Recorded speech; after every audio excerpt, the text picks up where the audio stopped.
Welcome to Hort Culture, where a group of extension professionals and plant people talk about the business, production, and joy of planting seeds and helping them grow. Join us as we explore the culture of horticulture. All right, everybody, listeners, people on the podcast, and by people, I mean the same people that are always on the podcast, but listeners as well. I want you to take a drink of water. Everybody take a second to hydrate, all right? We're going into spring. We need to be hydrated. You are pushing the hydration. I'm pushing the hydration, all right? I'm gonna do it. I'm going to if you're watching this on YouTube, I don't care. I know it's a podcast. We're all collectively drinking some water.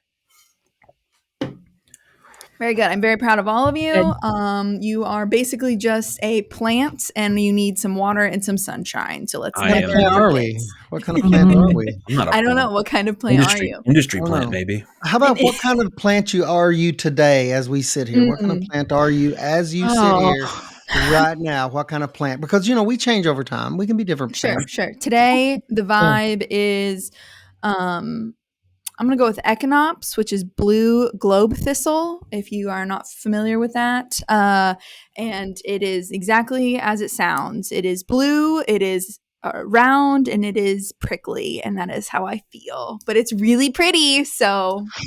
Okay. That's a whole vibe. That's my vibe. Yeah, okay. So I Strong. am today. Anybody Jessica, else? what are you feeling? I don't even know what I am feeling. So if you don't know what you're feeling, are you like a pothos then? You're kind of I right guess in the middle. so. I don't even know. I'm the mother of millions, right? Is that what is that plant called? Oh, Yeah. nice. Mother Well of played. millions. Yeah, Well played. the succulent. There we go. That is currently Yeah. what I am. Just love little it. babies dropping off of you everywhere. For not knowing, you did very well there. That seems like you just That- might have nailed something. that So, was yeah. pretty good. That was pretty good on the fly. Brett, what are you feeling? I feel like a daffodil that came out a little too early. Oh, Under threat? Under threat? Just A little anxious? the conditions don't feel optimal for my overall well-being at the moment, but this is a transitory thing that ultimately can maybe get fixed by the passage of time. That's very existential. I kind of like it. warmer Very nice. temperatures on the way. I like it. Yeah. Warmer temperatures are on the way. Hopefully, a little less brutal wind and heavy wind. rains. Just a little bit more moderation, a little bit More chiller pleasant vibes in a variety of More ways. pleasant. Yeah. Good deal. How about you, Ray? I would say oxalis. I can be pleasant, but I'm feeling a little spicy. So, yeah. I've got a little tang to me, so maybe oxalis today. I'm just background green. I'm background green on the ground right now, but a little spicy. Oxalis in the greenhouse industry is either a plant that you grow on purpose and you sell it for, as shamrocks for St. Patrick's Day, or it is a horrible greenhouse weed. Yes, a horrible greenhouse weed. The bane of your existence, yes. Well, I could be either. I could be sort of ornamental on some days, but I could be the bane of existence on others. Don't they have the little seed pods that explode? They can, yeah. Mm-hmm. So you and your exploding seed pods? Yes, that is Ray, the spicy. I'm bringing the spice. So Ray started as a feature, but now he's become a problem. Yeah. I was a solution, but now I'm the problem. Yes. I like that, Brad. Some days that is me. That's a pretty fair descriptor. So yeah. I feel like that feeds very well into what we're talking about today, which is how our personality types feed or influence maybe our garden style, right? That's sort of the jam we're talking about. Yes. That's correct. Which I think all of us are very different, but I wonder how similar our gardens would be. I don't know. Yeah, I guess the real question is how we see ourselves versus how we actually express ourselves, which, when we do surveys, you have to ask what people think, but then you have to follow up later in the survey with what they actually do. So I guess we have to start with how we see ourselves, or if we've used any instruments to gauge ourselves or check into our personalities. Maybe that's a good place to start. Have you guys done anything like that? Like, yes. I know there's lots of personality profiler things, or we talk about it in group settings and organizational settings, and there's all these tools and assessments. So I thought that maybe you guys had done some of those. Yeah, I just did a really in-depth one with UK and my office. It's the DISC assessment, the communication and behavioral strengths self-report. So I have like a What does the D whole stand for? in DISC, Destruction. No, I'm just kidding. dominance, Oh. influence, steadiness, and like being consistent. Consistency. Did it give you any basic insights into kind of how it kind of categorized? It did. It was really cool. It's 35 pages long. Oh wow, that is some content there. It is some content. It was actually pretty cool. Yeah. It gives you your natural style and your work style. So how you act more, at work versus at home. So like on mine, I am more of a steady person at the office. And then I'm also a what was the I? What did I say that one was? Influence, like people person, way more at the office versus it's kind of flipped at home life. And like I'm more dominant at home than I am at the office and more consistent at home in my natural style. Wow. But it kind of like makes sense that, in our jobs and extension, we suddenly have to get in front of a lot of people and talk to a lot of people. So it kind of like my job has made it where I am more of like that influence, high on my thing. Are you ever like the same thing at home and work? Some people are. Some people were pretty close. Some of them Like they're were dominant everywhere, or they're yes. Okay. And some of them were completely opposite with my coworkers. Like mine are still like my dominant was still low on both of them, but it was like a little higher for at home. I gotcha. But those three, the I, S, and C, were all pretty close together. They just flipped a little bit at home life. Is the implication that the home natural one is sort of like who you fundamentally are, and then the work one is who you become in a work environment, or is I it kind believe of so? Yeah, okay? it's like you've like adapted, right? Like what you have to adapt to, which Sure. makes sense that my like I'm more Or not outgoing adapted for work. if you have a lot of conflicts. Right. Maybe you haven't adapted. Maybe I have not. No, not you specifically. Maybe one has not. Stop dominating. Gosh, Jessica. This I interaction, know. Jessica. Yeah. So you're using pretty the cool. disc. You have gained some insight through DISC. Yeah, it like Gotcha. also tells you like the best ways that you work with people or how people like what you don't work well with. It has like a whole page of like don't say these things to Jessica because it literally says I would that love like, to get a hold of that list. Oh man, down, trigger right? points Or 101. do say these things, these type of encouragements if you want like my most productivity. That So it's sounds pretty really cool. nice. So do you have like, is it like there's a type that you have, like you're like a number or a thing, or is it just more of a profile across these variables? It's a profile across these variables, but it will like break it down. It's like I'm a high SI. Like that's what like for this type of test that I am. So out of the discs, out of the DISC, you're high in S and I. I'm high in pace and people, basically, it says. Man, And then they also like color coordinate it as well. And the instructor was good. And I've shared this with some of you all. Like he gave examples of like different movie characters to like really hit it home. And so like he did Star Wars and your I person was like Han Solo, your C person who's like, that consistent rule follower was like C3PO. The S, like I was Luke Skywalker. And then you can imagine who the dominant one was. Well, you got Darth Vader. He is for Darth. So, and then he gave Pretty other powerful, movie though. examples. I mean, It was pretty cool. Yeah. So as you think about, and maybe we can give some feedback too, as you think about those lessons you learned through that thing, how would you say you see that in your approach to plants or gardening or even operating some of the plant business stuff? What do you see any of that in there? So I like on mine it says for like my natural style is to be that more consistent, like follow rules, decision kind of thing. And that makes sense because with vegetable production wise, I like having a list of those varieties. I like I want to know where things are out in the field, have that map laid out, that plan of stuff, and having all that organized. Now with my flower beds at home, it kind of flips a little. Like I do like having like masses of color together, having some, some design, but I am not a like designer. I would say I'm more of that. Let's try to do the cottage, garden Ooh, this is style. pretty. Ooh, This is this is pretty. pretty. Let's try to put this together. But definitely with the vegetable side of things and fruit The production, business side. I want to make it more Orderly. Yeah. So I can see that with the personality traits. Are there And I feel anything like Alexis would be very similar to that one because I just know.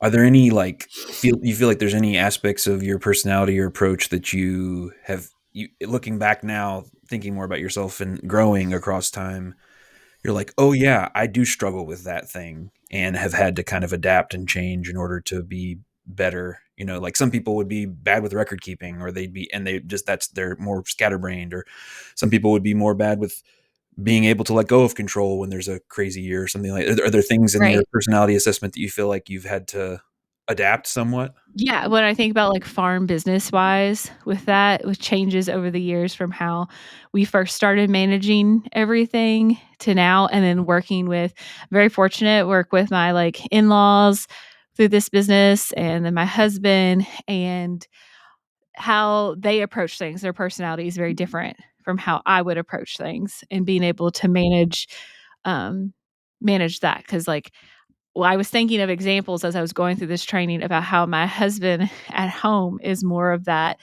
influence person, like instantly called me and was like, hey, we should do this. We could add this. We can do this. And then I, in return, I was like, okay, that sounds great.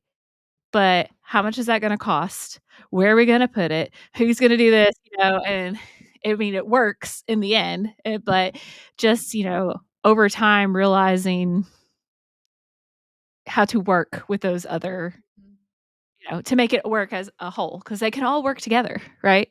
All the personalities fit together and can work, even if they are extremely opposite.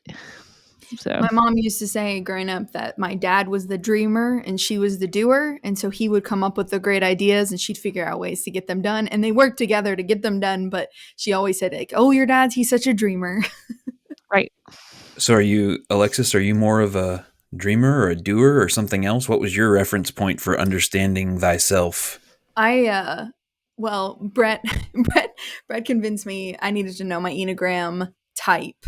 And I was like, all right, let's figure that out. And it hit so close to home. I actually was rereading it, and it nailed it, right? So I'm a 1. For those of you out there who know your Enneagram types, I am a 1, which is known as the reformer. But I'm I'm a critical perfectionist. Everyone here is shocked.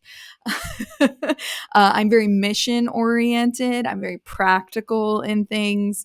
I feel like I have to justify everything that I do, which is all tracking. So I tend to think I am logical, but really I'm just looking for reasons to like rationalize what I already want to do. Justification. Yeah. So and I think one of the interesting, we were talking about this a couple of weeks ago, and I think one of the interesting things that came up was if there's the option of like, we're going to overthink this almost, we want coming up with a plan is coming up with a plan, and that's great. But if it comes down to let's overthink this or let's just do it, and are you more likely to be the person who's saying we've thought through it, we said things, let's just do it, we don't need to talk through it yet again, or are you more likely to be the person who's going to overthink?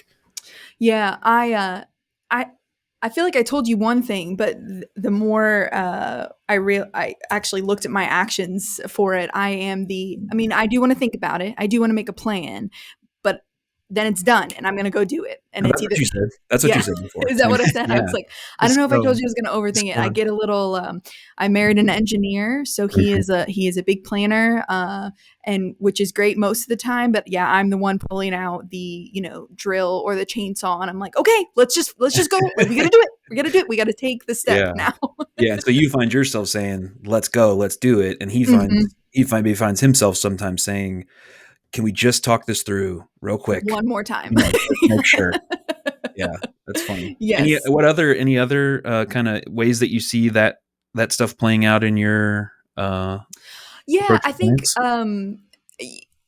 people, I think, often are confused on why someone who likes a lot of order would want to, grow things and work with nature. And Jessica probably can attest to this as well. But it's nice because we can have lots of straight lines, we can have plans, we can have sections, beautiful. In my case, swaths of color, and so you do have the opportunity to make plans, but a lot of the time you have to twist on the fly, right? Because hailstorm comes in or the ground's too wet. And so nature kind of gives me an opportunity to quickly change course. And I have a reason for doing that that's not myself, because I can't let myself be the problem, right? But Mother Nature is the problem. And so I'm like, well, that's just what she gave me. And so I can roll with it. And that has been, I think that's what keeps it exciting and fun, and why we plan every year. And while we say, well, there's always next year, there's always next season when we grow things. So I don't know. That's sort of like my garden style. I like to have like very pristine lines, but man, if I've got extra plugs of something, I'm throwing them in everywhere. So do you, and this is for you, Jessica, as well, would you be more likely, do you think, and just to say the quiet part out loud about this episode, we're sort of trying to let you know a little bit more about us, but also there's many, many different ways to approach plants and gardening and thinking about stuff, and know thyself as a starting point to then be able to either embrace that and go with that or correct it. Would you be more likely to reach, you sort of start all your plants, you get to June or July, and would you be more likely to have the experience of, man, I started way too much stuff, or I put I bit off way more than I can chew, or man, I really wish that I had planted even more than what I did, but I was kind of cautious, or somewhere in between? I'm probably going to plant. We're probably going to start more than me, because I'm going to think, well, what if something happens and they don't all make it? Or what if, right? Like, what if we break a bunch while we're transplanting them or whatever? And we can find a spot for them, right? Sure. Or just we can find a spot for them. We can find a spot for them. There. We can sell. We can sell them at the market. We can, or my husband brought me home 2 flats of marigolds last year. Did I need 2 flats of marigolds? Not really. A lot of marigolds. But we just put marigolds everywhere. We had marigolds everywhere last year, and we just made it work. And but I think I would always do more. Maybe that's mine and Sean's downfall about that. What about he just like brought home 12 chicks the other night, so we don't need. What about variety? Chickens. Like, do you feel like you accidentally do too much variety of stuff, like too many different varieties of stuff? That's a good example of how we've grown over the years, right? Because we used to do so many varieties of tomatoes, and now we've like really narrowed it down to ones that we know do really well, what sells at the market, ones that are going to produce well, and we still like maybe add in 1 or 2 like new ones to try, but we don't have like 20 varieties anymore. We're down to like 10, say, varieties that we know are going to work for us. So what that happened is something. when you had too many? What happened that made you change? Sometimes labels not being right out in the field, not exactly knowing what we had, being really disappointed in some that like we purchased a lot that were supposed to be good, and then they ended up being duds, and just making it easier to manage. Like we've reached our point where we know, like we can't really expand anymore unless we're willing to leave our current adult jobs, right? Like we've reached that point of management in our system, and it took a few years of growing pains and just figuring out what works and what doesn't work, and maybe we don't need to spend so much on something. I mean, and every year there's at least one thing that he's like, we're going to grow this year. It's popcorn this year. We'll see how that goes. So I feel like this enthusiasm. I feel like this perfectly fits in. I just gave a talk on growing for your market, and so I was talking about a bunch of different types of flower markets that you could be in, and it was like talking about quantities to grow, how many different things should you grow, colors you should grow, all these kinds of things. And it like the biggest thing I told people was grow your workhorses. So, hope if you've got experience, then, what works for you, what you can sell, the main things, but then experiment with one or two different things every year. And that's what keeps it fresh. And like, that's something that I do where I make things justify the space and time that I put into them, but I also want like to be excited about growing something new and trying something out, even if I know it might suck. Or like I grow pansies, which are not great cut flowers in the grand scheme of things, but there's something like special and cool, and I'm like, look at the little ones, So which is there one of those two viewpoints that you said sort of play to your workhorses versus have something exciting for yourself? Mm-hmm. Is there one of those that comes more naturally to you, and one of them that you have to kind of know and manage through experience that I need to focus more on this, or is it? Yeah, I'm curious about that. Yeah, no, I don't know. I feel like they equally. I like the order of it, but I like something that is going to be fresh, right? And I'm always wanting to. What's the new thing that's going to get people excited? Have you always done both, or did one of those get added more recently than the other? No, I have always done both. Because I could imagine somebody, and this is again, what type of somebody, gardener are you? Yep. Mm-hmm. Like, I'm going to go in and make this just an efficient production system with the things that are most profitable, and it's going to be a hellscape that I am no way enjoy spending time in. It's so right. Yeah. Or someone who's like, let's just vibe up, We're gonna throw whatever. Yeah. Interesting. Wow. That always makes it fun. It's like we always try something new like that. Like we've always done that, but like I said, like just scaled it back some with what we're doing. But like I just was telling somebody yesterday about how one year my husband got so excited because he was going to grow red, white, and blue potatoes. And we did. And he thought for sure that they were just going to like month of July. Oh, they were going to fly. Nobody wanted our blue potatoes. No, but we ate so many blue potatoes. Brown mashed potatoes. Yeah, he had his like little red, white, and blue container of potatoes to sell at the market, and they just did not move. Right. I love that. I would have done the same thing. I'd been like, these are going to fly off the shelf. Yeah. These are going to be amazing. So excited. So. What about you, Ray? You had a different or what was your tool or mechanism for knowing thyself, and what did you learn? Over time, I we've done different things. I guess Alexis and Jessica have talked about two tools. Well, a tool that I've used as far as personality profiles go is one that's I guess pretty well known, or was pretty well known. Myers-Briggs assessment. I've had that a couple of times, and both times I guess I've been pretty close on what I came out as, which was ENFJ, and I won't go into a lot of details about that, but that basically stands for, and I try to translate that to gardening, it's introvert or extrovert, and of course I was an extrovert. Big shocker to those that know me.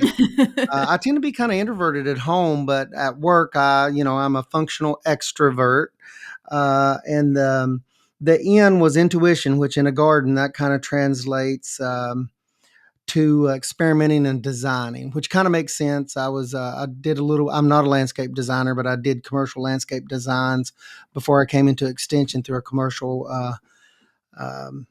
organization. And it was pretty interesting. Design install, which, you learn a lot about people because you almost have to approach it as an investigator, what they think they want, what they actually want. But it was a real learning opportunity.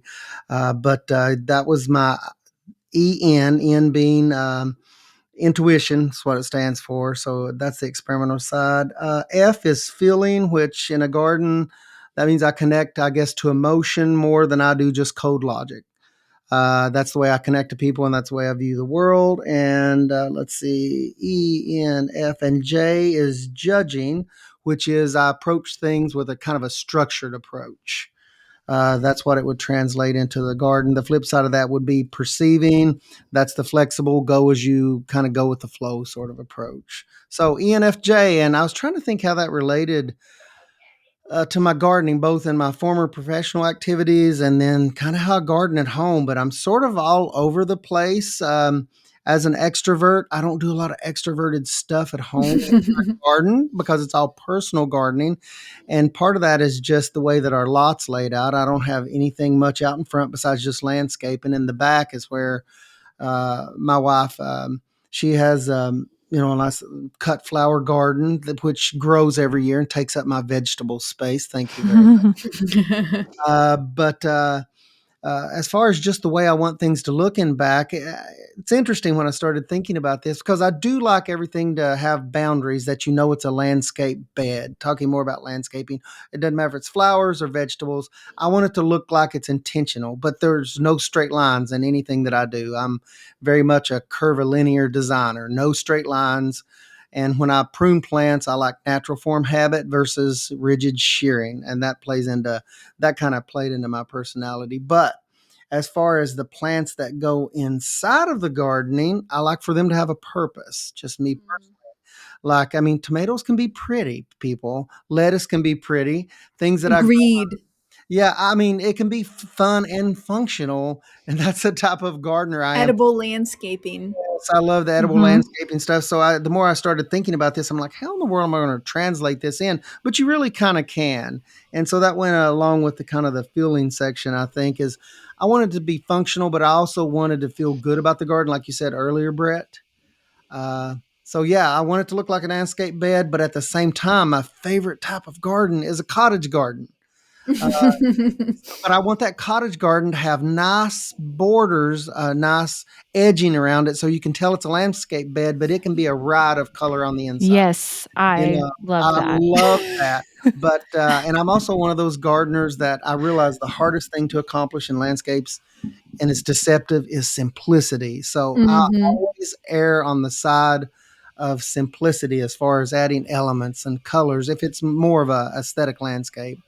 I will establish a landscape planting and then hang everything off of a structure. So I do approach my gardening activities as far as landscapes in a very structured manner. You apply all the principles of design, space, element, scale, all of that stuff.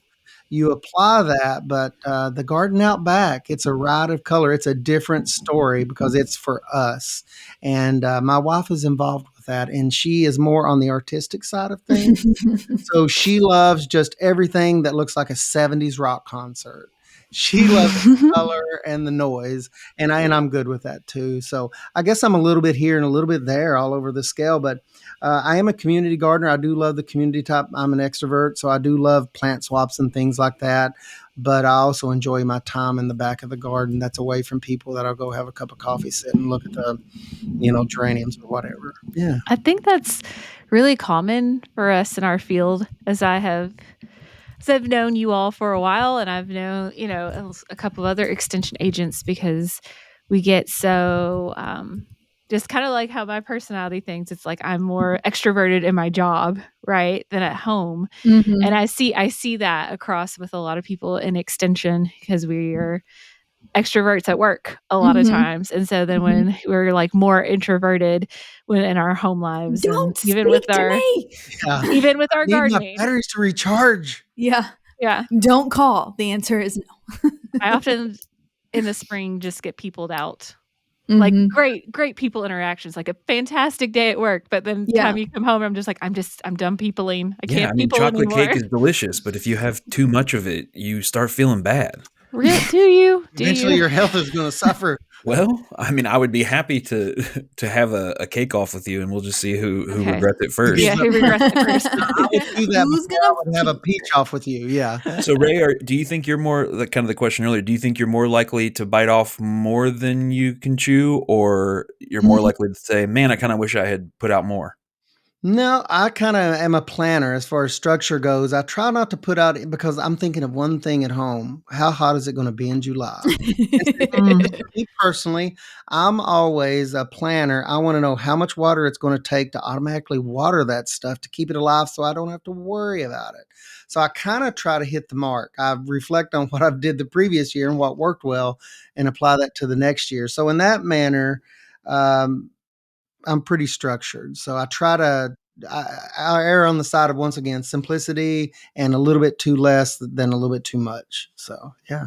So what he's saying is he's never wrong about it, Brett. Oh, Yeah, not they were wrong. according to my wife, who wants Everything was the more plan. flowers all the time. More flowers, all the flowers. Have you all done the Myers-Briggs before? Do you happen to remember any of your?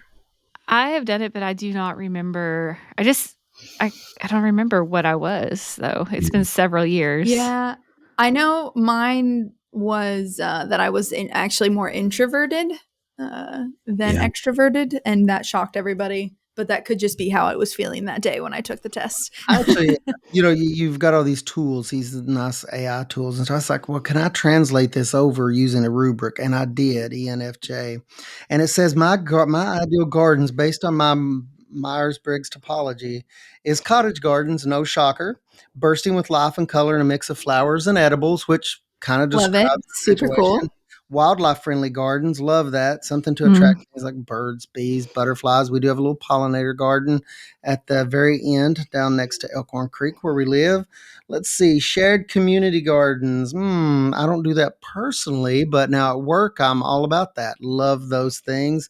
And therapy gardens, which I work with a couple of those at work on a regular basis. So that kind of makes sense. Peaceful corners with, plants that, can be used for a variety of purposes. But the idea of community gardens I think they are a beautiful idea, but I would lose my mind personally. So agreed. Yeah, I can see you winding up. If I had to argue with somebody about what is in my garden bed, I would freak out. I cannot everybody has their own imagine plot. Everybody has their own plot. Yeah. Nobody touches pests anybody's and plot. something like that. Well, Brett, what about you? Yeah, Brett. I was I gonna know say, everybody's like, Brett, seeing your your turn. beautiful backyard area with all these very interesting elements to your landscape, not only the front but the back. I'm very interested in your insights into your own gardening activities. Well, so Alexis It's to show off. Yeah. Flex. Alexis mentioned, how dare you, first of all. First of all, drop off a cliff. I told you that in How dare confidence, you? and the whole podcast knows about it. No, so my vantage point is through the Enneagram, which I think is a really interesting, helpful way of understanding the world, understanding other people and yourself as far as your motivations to do things. And it's pretty common, I think, that when people find out what number they are, they don't like it. Like they're kind of like Alexis's comment about like too accurate, or it really shines light on things about yourself that maybe you don't necessarily like, or you may have even worked to change or mitigate. But one of the things that I am a type 3 Enneagram. And one of the things about that type is that they like to be found impressive. They like for the things that they do to be impressive to people. Nailed it. And we all smiled at what we all smiled because we were like, his backyard, nailed it. But I happen to be married to a person who is significantly more chaotic in her approach to wildflowers and gardening. Thank you. And so I think that there's a tension there that plays out in our yard, and you can actually listen to our. We did a mini episode maybe a month or two ago, where Annie and I talk about the development of our garden across time. But even as I think back, so we had like a little mini horticulture system there with drip tape and header lines and all that kind of stuff. Well, guess what? When you come over and look at it, that's really impressive. That's really cool. That's really interesting, intriguing, whatever. And it doesn't have to be just like impressive in a like self-aggrandizing way, but just like, wow, that's something I haven't seen before. And then as we developed stuff further, it was like a little bit more of a hardscaping and some contouring and stones and stuff like that. Wow, and it feels like kind of like a park back there. And then on top of that, I've added in all the bonsai stuff, which is it's like an art form where you're growing things and cultivating them specifically for the way that they appear to people. So I think that's one way of understanding how and why I approach things the way that I have. But another side of this is that for most of my life, I have had like clinical major depression and anxiety disorders. And I realized a couple of years ago when we were in the middle of a global pandemic, which turns out big trigger for major depressive and anxiety disorders. I would go, and this is before we Shocked. did some of our more intensive landscape changes. I would just go and kind of sit outside and hang out there, and I felt just a little bit better. It was kind of one of the first times that I, wasn't distracting myself. I was just sitting there listening, feeling, hearing, looking, and started thinking, man, it would be really like cool if this space that we have here was more of a like retreat or refuge or whatever. And so that also informs, like, I that's the vision for what I want it to be. I want it to be like a little mini park with some landscaping and some visually interesting things.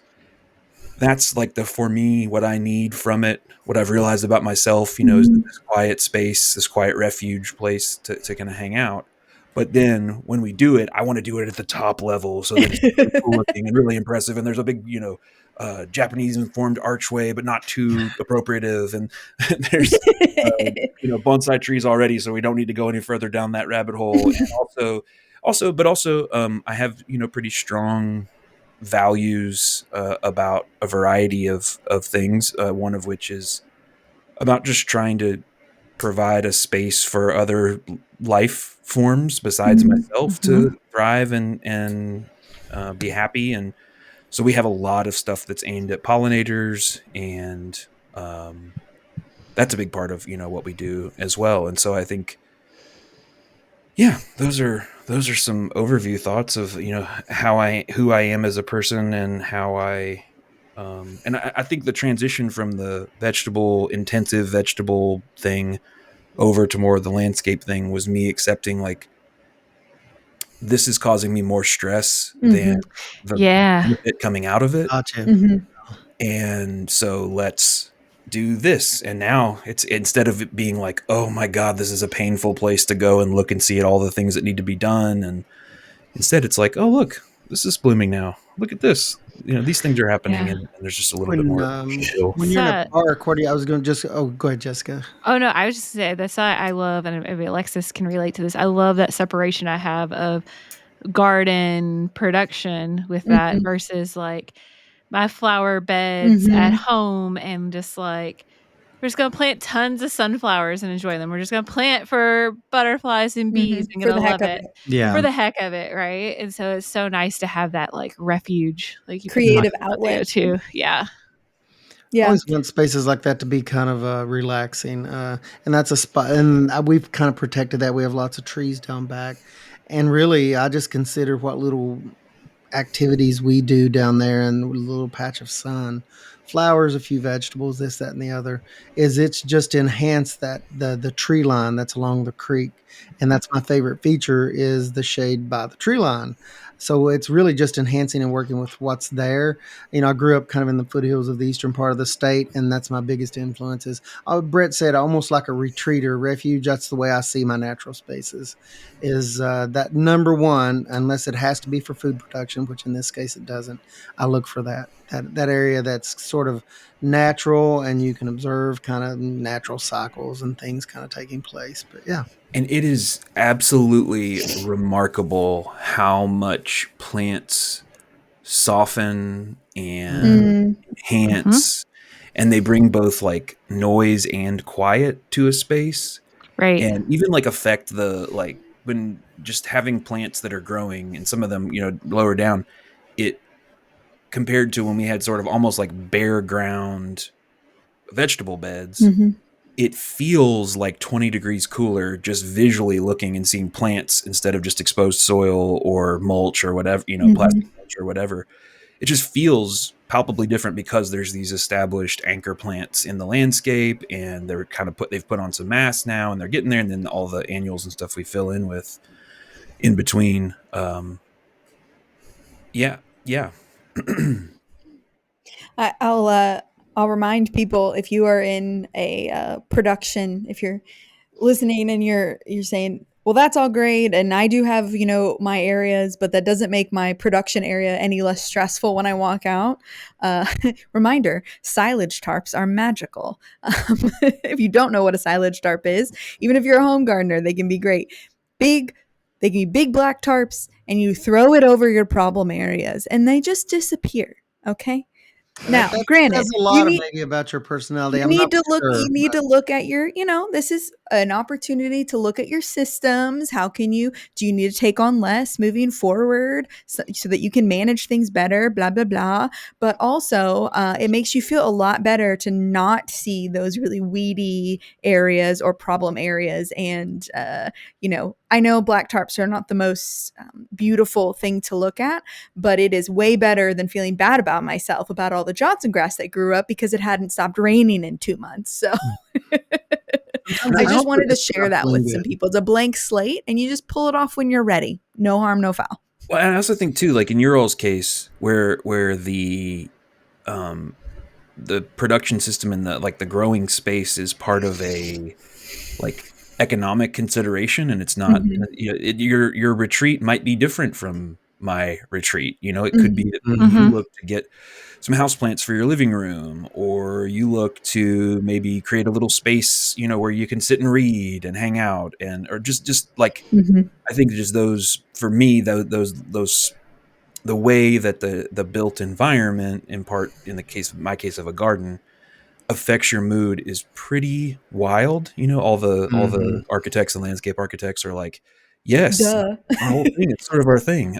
But it has a huge effect. And it does. If you are thinking about putting out a garden and you're, that you're the type of person who tends to go overboard, well, maybe know that about yourself and pull back and don't quite go overboard, because then you don't want it to be a stressful experience. Or I don't know. I think this is interesting, and it's also okay to just lay in the grass. Does anybody else just do that sometimes? You just kind of lay there and look at the clouds. All the time.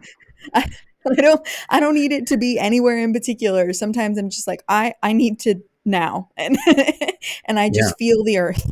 Totally been doing we that. have public spaces like parks and that you can go to and enjoy, that you don't have to have. Horticulture is everything. That's what Brett said once, and I'm rolling with it. Sometimes you just need to lay in the grass. Okay. Yeah. Watch ground yourself. Take your shoes off.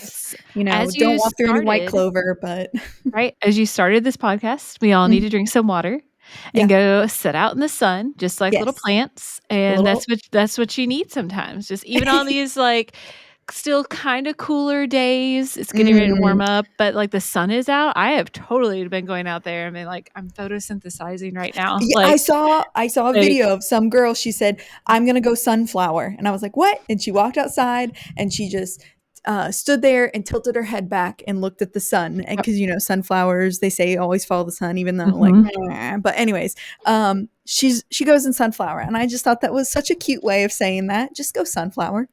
Go outside, get some sunshine. I would listen to that Post Malone song while I do it too. I know. We started out all thorny. Now listen to us. Now listen to us. Yes. We were in this whole vibe. It felt like when we started out. Now we're in a much better space, thinking about all of the beautiful things that plants can do for us. Yeah, I'm excited now. I've just been thinking the whole time. I'm like, I'm going to do this and this and this in the spring, and we're going to plant this.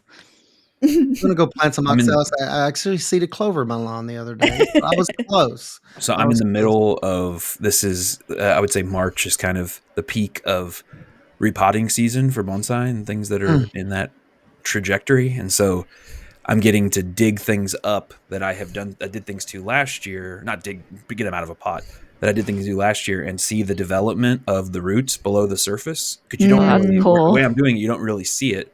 And then every year you get to see this progress. And it's sort of this nice metaphor for a lot of things in our lives where we don't necessarily appreciate the progress that's kind of passively happening all the time. And it's important to have some sort of a check-in where you're able to say, okay. And to that end, I want to give a shout out to Alexis, who at the Extension Conference recently won the Outstanding Extension Specialist Award from our professional organization. It was, again, one of those, there's been so much happening and so many things going on. I wanted to take just a moment to pull her out of her pot, check her roots. Things look great. She's doing so much awesome stuff. And this podcast has just been a shot in the arm, I think, for me, as we've been doing it when she was an agent. And now as Jessica came on board, and of course, Ray and I have been here the whole time, though he is not bald. And I'm working on one bald boy. Working on it. but we are the brunette girls, so I do appreciate the flip of the switch here. So there you go. Bald boys to brunette Bald, girls. blonde, and brunette. Yeah. We've got our own rock group, basically. But congratulations, Alexis. Thanks, guys. I maybe have set the bar too high, but we're just gonna boss girl too hard now. You have set the I've girl boss too hard. No, it's okay. I really enjoy getting to help people, get to be on this podcast. Hopefully that's you all enjoyed listening to this one, something a little bit different, but hopefully, you can pull something away if you're looking to start a new garden or revamp one that you have to better fit maybe your personality style, or to embrace a part of your personality that you want to, improve or see more of. So I think those are all good things. And, when in doubt, throw a tarp over it and forget about it until next season. And that is, I'm going to tell you it's perfectly okay. So don't listen to anybody who tells you it's not, because you can trust me. I am an outstanding extension specialist here. So go drink some water. If not you, then who? And if not me, then who, right? Go drink some water, get some sunshine, follow us on Instagram at Hort Culture Podcast, leave us a review and tell us what kind of garden or style that you're going to try, new or, remedy or whatever it is you're into. We would love to hear. Feel free to also shoot us an email if you've got questions about, maybe tell me more about cottage gardens, Jessica. Maybe that's what you want to know. Feel free to reach out to us. But basically, just go drink some water about it. You'll feel better. I promise. Thanks for joining us, you guys. We'll talk to you next time.